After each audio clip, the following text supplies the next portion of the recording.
Hello friends, welcome to my channel. आज हम बात करने वाले हैं के कल्पना इंडस्ट्रीज़ के बारे में। फ़िलहाल ये शेयर अभी बहुत गिरा हुआ है और काफ़ी डाउन साइड में अभी मिल रहा है हमको।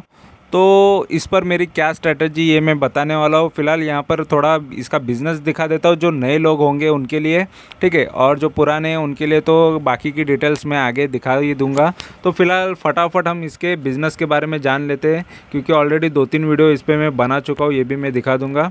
तो इसका मेन बिज़नेस है ये प्लास्टिक कंपोनेंट्स बनाने का, तो ये कंपाउंड्स बनाने का। तो ये what we dream we compound into reality, और ये इस तरीके के प्रोडक्ट्स ये बनाते हैं जिससे ये फाइनल मटेरियल रेडी होता है। तो ये जस्ट कोई भी प्लास्टिक बॉटल हो या प्लास्टिक की कोई भी चीज़ हो जिसको ये पिघला के वो चीज़ें बनाई जाती है, ये प्लास्टिक को पिघला के वो सारी चीज़ें बनाई जाती है। तो मेन जो कंपाउंड्स होते हैं वो ये कंपनी बनाती है, ठीक है।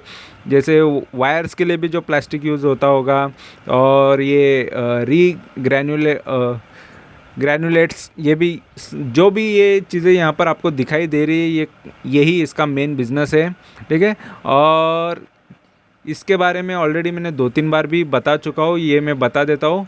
Already first time, second time, third time कब बताया था। तो ये मैंने फर्स्ट टाइम जब ये वीडियो बनाया था, लगभग ये 10 मार्च 2022 को मैंने बनाया था, ठीक है। तब इसका प्राइस क्या था वो दिखा देता हूँ। 45 रुपीज़ का जब प्राइस था तब इस पर मैंने वीडियो लाया था, ठीक है। और तब उसका मार्केट कैपिटल क्या था, सभी चीज़ें यहाँ पर आप देख लो। 425 करोड़ का इसमें मार्केट कैपिटल था, यहाँ पर आपको नज़र आएगा, ठीक है। तो ये कंपनी में ऑलरेडी इसको मेरे को 1 साल के ऊपर हो गया, ये मेरा लॉन्ग टर्म का शेयर बन गया है। और ऑलरेडी लॉन्ग टर्म के हिसाब से मैंने लिया था, नहीं तो इसमें से मैं कब का निकल जाता, क्योंकि मेरी बाइंग प्राइस काफ़ी नीचे की थी, ठीक है। और सेकेंड टाइम इस पर मैंने जब वीडियो बनाया था, ये है वो वीडियो, और 27 अप्रैल को मैंने ये वीडियो बनाया था। तब इसका प्राइस लगभग करंट प्राइस जो चल रहा था, यहाँ पर मैं दिखा देता हूँ। तो इसका 42 का प्राइस चल रहा था। तो लगभग मतलब 1 महीने बाद भी उसका प्राइस वही के वही पे था लगभग। जब मैंने बताया फर्स्ट टाइम तो 45 था, अभी 42 का है। तो ये शेयर पे मैंने सेकंड टाइम भी बताया था, और डी मर्जर का न्यूज़ यहाँ पर बताया था। तो यहाँ पर डी मर्ज होके 2 कंपनियाँ बन गई थी, ठीक है। तो ये 27 अप्रैल को ये वीडियो मैंने लाया था। फिर उसके बाद लास्ट थर्ड मैंने डाला था, इसका लेटेस्ट रिव्यू किया था। तब इसका 20 रुपये का प्राइस आया था, काफ़ी गिर गया था और कंटिन्यूसली शेयर गिर रहा था।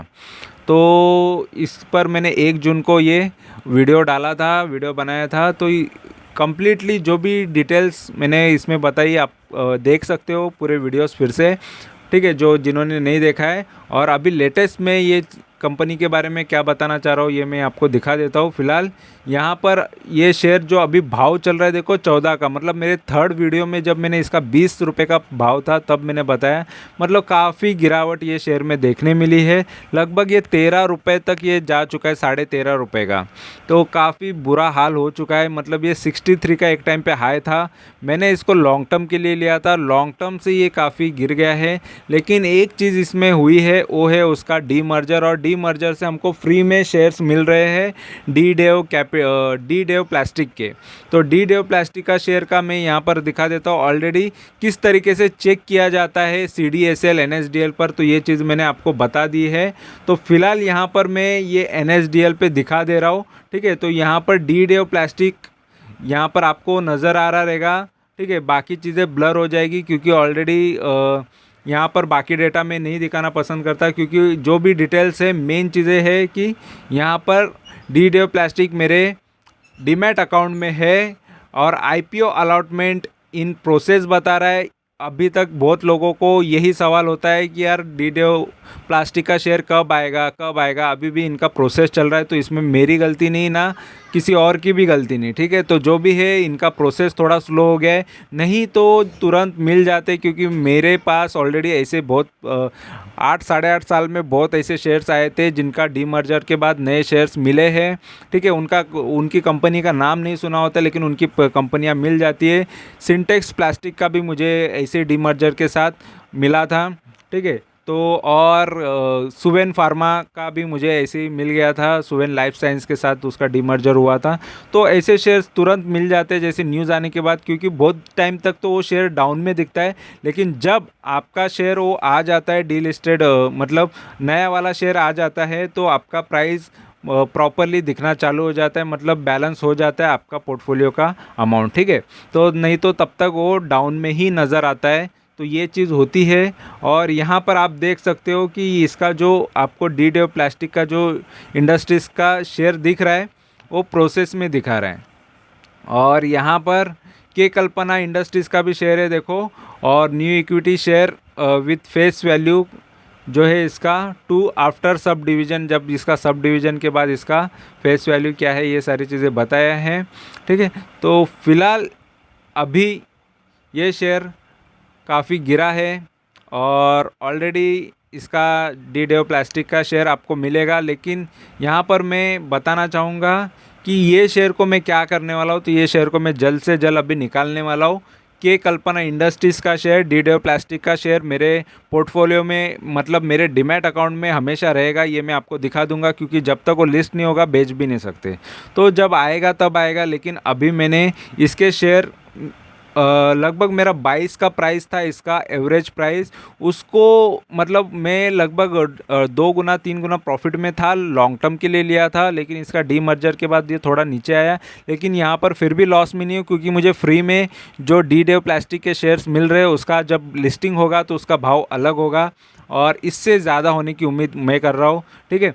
क्योंकि मोस्ट ऑफ मैंने जहाँ तक देखा है ऐसे ही हुआ है कि डीमर्जर के बाद जो उसका दूसरा शेयर होता है उसका प्राइस प्रीवियस शेयर से थोड़ा ज़्यादा ही होता है, ठीक है।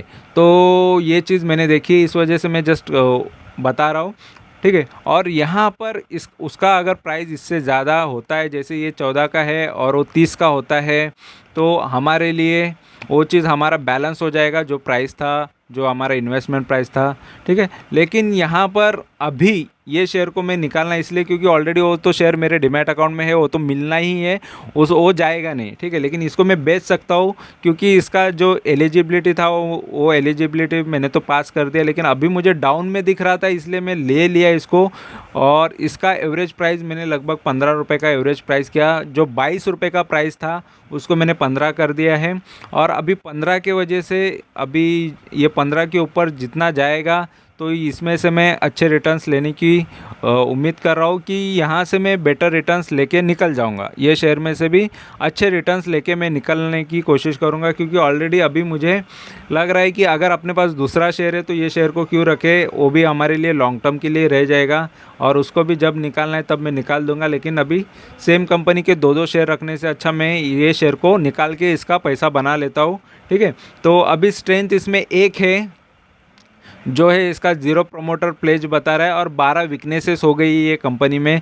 12 वीकनेसेस होने की वजह से भी ये चीज़ थोड़ी ख़राब है। वीकनेसेस में बता रहा है कि इनएफिशिएंट यूज़, कैपिटल का यूज़ प्रॉपर नहीं हो रहा है। Companies with the current P जो है इसका पी इसका काफ़ी सस्ता आ रहा है, ये बता रहा है। और कंपनी में थ्रेड भी है, डेट बढ़ रहा है ऐसा बता रहा है, एज़ पर एनुअल रिपोर्ट के हिसाब से इंक्रीज इन डेट, कर्जा बढ़ा रहे हैं। और यहाँ पर इसके चार्ट्स देखेंगे तो ये गिरता हुआ ही नज़र आया है फ़िलहाल, ठीक है।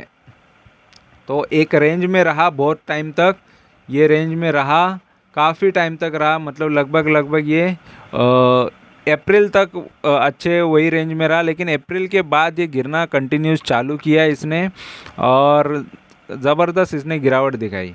और 5 साल के चार्ट देखेंगे तो 5 साल में भी ये शेयर देखो काफ़ी अप एंड डाउन किया ये शेयर ने।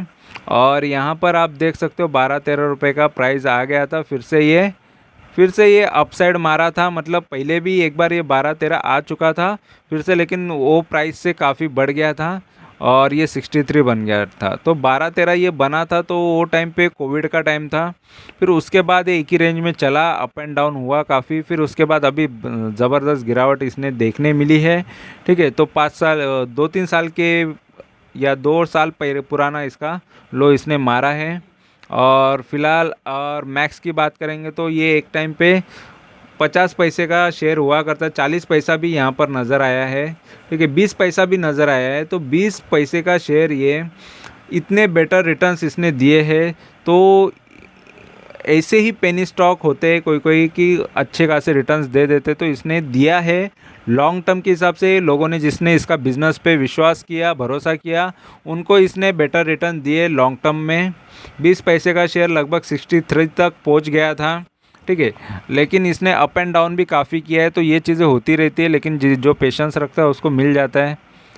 और आगे यहाँ पर हम इसके थोड़े फाइनेंशियल देख लेते हैं। यहाँ पर परफॉर्मेंस देख लो, कंटिन्यूसली 3 साल तक तो इसने लॉस ही दिया है। यहाँ पर सेल जो है अभी का जो डाउन आया है वो 99% से डाउन आया है। तो ये डीमर्जर के वजह से भी हो जाता है, ठीक है, क्योंकि आधा सेल उधर आधा सेल इधर हो जाता है, तो मेजॉरिटी स्टे उधर ही गया है, इस वजह से वो चीज़ दिख रही है। और यहाँ पर भी आप देख सकते हो कंटिन्यूसली 3 साल तक बढ़ा, फिर उसके बाद डाउन साइड ही दिख रहा है। तो थोड़ी सी खराबी भी नेट प्रॉफिट, ये नेट प्रॉफिट की बात है। और यहाँ पर सेल की भी सेम वैसी ही हालत है, लेकिन इतना सडनली चेंजेस नहीं होता। तो ये डीमर्जर के वजह से हुआ है, क्योंकि वो शेयर लिस्टेड नहीं है, नहीं तो उसमें बाकी का सेल गया है और ऑलरेडी इस वजह से ये प्रॉब्लम होता है। तो मेन प्रॉब्लम यही है, बाकी कुछ मुझे तो नहीं लगता, क्योंकि मैंने ये चीज़ें देखी है, इस वजह से मैं बता रहा हूँ। क्योंकि नॉर्मली यही होता है कि अगर कोई 2 शेयर का अगर आप डीमर्जर हुआ है और एक लिस्टेड है और एक अनलिस्टेड है, तो जो लिस्टेड है उस पर इम्पैक्ट दिखता ही है, क्योंकि ऑलरेडी वही शेयर आपको दिखाते रहता है और उसके परफॉर्मेंस वो गिरावट भी दिखाता है, सब दिखाता है। लेकिन जब तक नया शेयर ऐड नहीं होता तब तक आपको लॉस ही नज़र आता है वो, ठीक है। तो इस वजह से आपको लॉस नज़र आ रहा था, लेकिन वो लॉस भी नज़र आ रहा है तो फिर भी मैंने उसको और भी ख़रीदा, नहीं तो मैं लॉस में तो बिल्कुल नहीं है। क्योंकि डीमर्जर के बाद वो शेयर आता है तो ऑटोमेटिकली हमारा वो प्रॉफिट दिख जाता है, जो भी हमारा प्राइस है।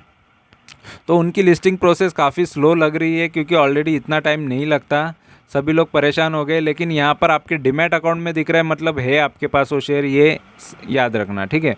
और यहाँ पर शेयर होल्डिंग की पैटर्न की बात करेंगे तो शेयर होल्डिंग प्रमोटर के पास ज़्यादा से ज़्यादा शेयर है, प्रमोटर ज़्यादा होल्ड कर रहे हैं और पब्लिक 25% होल्ड कर रही है। तो प्रमोटर ने खुद के पास के शेयर्स छोड़े नहीं हैं, तो तगड़ा उनकी होल्डिंग है, तो ये भी चीज़ अच्छी होती है, ठीक है। तो यहाँ पर जो भी इसमें डेटा यहाँ पर शो कर रहा है वो मैंने दिखा दिया, जो भी है वो बता दिया, जो मुझे लगता है वो चीज़ें मैंने बोल दी है, ठीक है। और ऑलरेडी इसमें से भी प्रॉफिट लेके मैं निकलने वाला हूँ, ये भी मैं बता दे रहा हूँ, क्योंकि ऑलरेडी इसको मैंने 15 के भाव पे लाया है। मेरा 22 का था, तब मुझे अच्छे रिटर्न्स दिख रहे थे, लेकिन ये निकालने के बाद भी जो शेयर रहने वाले हैं वो डीडीओ प्लास्टिक के मेरे पास ऑलरेडी रहने वाले ही है। जब वो लिस्टिंग होगा, उसका जो भी प्राइस होगा, 20 होगा, 30 होगा, 40 होगा, जो भी प्राइस होगा वो तो फ्री का ही शेयर होने वाला है।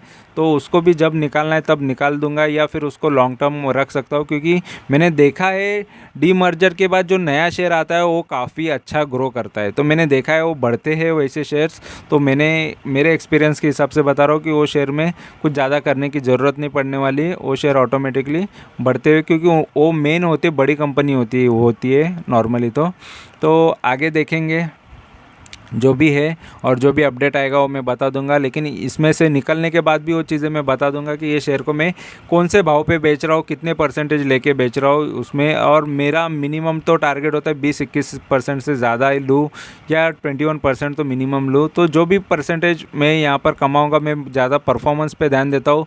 पैसा हर किसी का अलग अलग होता है, कोई करोड़ लगाएगा तो करोड़ में कमाएगा, जो करोड़ कम लगाएगा तो लाखों में कमा लेगा, या करोड़ में भी कमा लेगा, ठीक है। लाख लगाएगा और लाखों में कमाएगा। तो पैसा यहाँ पर मैं यहाँ पर इतना ये नहीं समझता कि पैसा बताने से प्रॉफिट ज़्यादा या कम लगता है। मैं परफॉर्मेंस बताना पसंद करता हूँ। तो जो भी मैं परफॉर्मेंस, जो भी परसेंटेज लूँगा वो सभी के लिए इक्वल होगा, क्योंकि जो भी अपनी कैपेसिटी के हिसाब से पैसा लगा के वहाँ से रिटर्न जनरेट कर सकता है, ठीक है। तो जिसकी जो कैपेसिटी है, नहीं तो ऐसा लगेगा हर किसी को कि यार इनके पास पैसा है या हमारे पास पैसा नहीं है, इस वजह से हम इतना नहीं कमा पाते। तो ऐसा नहीं है। तो जो भी जितना भी है उस पर भी कमा सकता है, ये जस्ट मुझे बताना होता है। तो आपके पास जितना भी कैपिटल है, जितना भी फंड है, उसी को आप बढ़ा सकते हो। तो फिलहाल मैं भी इसी तरीके से करते आया हूँ और इसी तरीके से प्रॉफिट भी आगे भी करते रहूँगा। ठीक है, तो यहाँ पर जो भी डिटेल है मैंने बता दी है आपको, और आगे जो भी करने वाला हूँ ये बेचने के बाद भी मैं इस पर एक वीडियो लाऊंगा। प्रॉफिट बुकिंग के वीडियोस मैं लाते रहता हूँ। जो भी शेयर मैंने बताए होते हैं उसके मैं प्रॉफिट लेके दिखाता हूँ और उस पर मैं वीडियो डालता हूँ। ठीक है, तो आपको ये इन्फॉर्मेशन अच्छी लगी है तो ज़रूर चैनल को सब्सक्राइब करो, लाइक करो, कमेंट करो, दोस्तों के साथ शेयर करो। Thank you very much for watching my video. Thank you, bye bye.